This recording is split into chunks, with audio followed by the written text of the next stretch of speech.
July August গণহত্যা হামলায় সাবেক প্রধানমন্ত্রী শেখ হাসিনার বিরুদ্ধে 1 মাসের মধ্যে তদন্ত শেষ করার নির্দেশ দিয়েছেন আন্তর্জাতিক অপরাধ ট্রাইব্যুনাল। ট্রাইব্যুনালের চেয়ারম্যান বিচারপতি মোহাম্মদ গোলাম মর্তুজা মজুমদারের নেতৃত্বে 3 সদস্যের বিচারিক প্যানেল এই নির্দেশ দেন। আন্তর্জাতিক অপরাধ ট্রাইব্যুনালের চিফ প্রসিকিউটর মোহাম্মদ তাজুল ইসলাম সাংবাদিকদের জানিয়েছেন, ছাত্র জনতার অভ্যুত্থানে ভারতে পালিয়ে যাওয়া শেখ হাসিনাকে দেশে ফিরিয়ে আনার চেষ্টা চলছে। রিপোর্ট সফুল্লাহ সুমনের। জুলাই আগস্ট গণহত্যায় মানবতা বিরোধী অপরাধে জড়িত থাকার অভিযোগে গ্রেপ্তার দেখিয়ে সাবেক 9 মন্ত্রীসহ 13 জনকে সকালে হাজির করা হয় আন্তর্জাতিক অপরাধ ট্রাইব্যুনালে।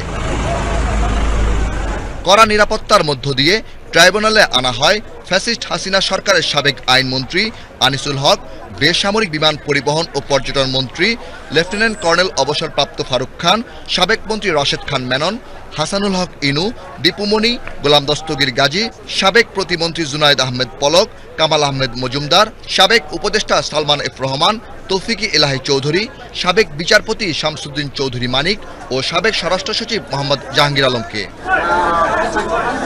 শুনানি শেষে আন্তর্জাতিক অপরাধ ট্রাইব্যুনালের চিফ প্রসিকিউটর তাজুল ইসলাম জানান, ভারতে আশ্রয় নেওয়া শেখ হাসিনাকে দেশে ফিরিয়ে আনার সব ধরনের চেষ্টা চলছে। আমরা 2 মাস সময় চেয়েছিলাম, আদালত আজকে 1 মাস সময় মঞ্জুর করেছেন। 1 মাস পরে আবার এই রিপোর্ট দাখিলের জন্য থাকবে, সেদিন হয়তো আসামিদেরকে নিয়ে আসা হবে এবং আমরা আশা করছি খুব দ্রুতই এই রিপোর্ট আমরা তদন্তের সংস্থার কাছ থেকে পেয়ে যাব এবং মামলাটি তখন আনুষ্ঠানিক বিচারের জন্য তার যাত্রা শুরু করবে। গণহত্যা চালিয়ে মানবতা বিরোধী অপরাধ করে ক্ষমতায় যে চিরদিন থাকা যায় না এবং বিচারের মুখোমুখি হতে হয়, আজকের দিনে এই আদালতের দৃশ্য দেখে ভবিষ্যতে বাংলাদেশের যারা স্বৈরাচারী হওয়ার স্বপ্ন দেখেন তারা যদি শিক্ষা গ্রহণ করেন, সেটা আজকের দিনের জন্য একটা বড় লেসন হবে বলে আমরা মনে করি। তাজুল ইসলাম বলেন, শেখ হাসিনা ক্ষমতায় টিকে থাকতে হিটলারের নাৎসি বাহিনীর মতো নির্যাতন চালিয়েছিল।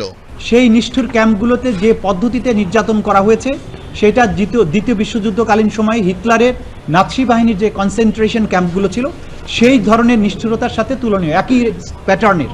সেই কথাগুলো আমরা বলেছি যে এরা শুধুমাত্র যে গণহত্যা করেছে তাই নয়, অপহরণ, গোপন কারাগারে আটক এবং টর্চারের যত ফর্ম আছে সেই ফর্মেই মানুষদেরকে টর্চার তারা করেছেন এবং করার মাধ্যমে নাজিদের সেই নৃশংসতার স্মৃতিকে তারা বাংলাদেশে ফিরিয়ে এনেছে। শফিউল্লাহ সুমন, বাংলাদেশ টেলিভিশন, ঢাকা।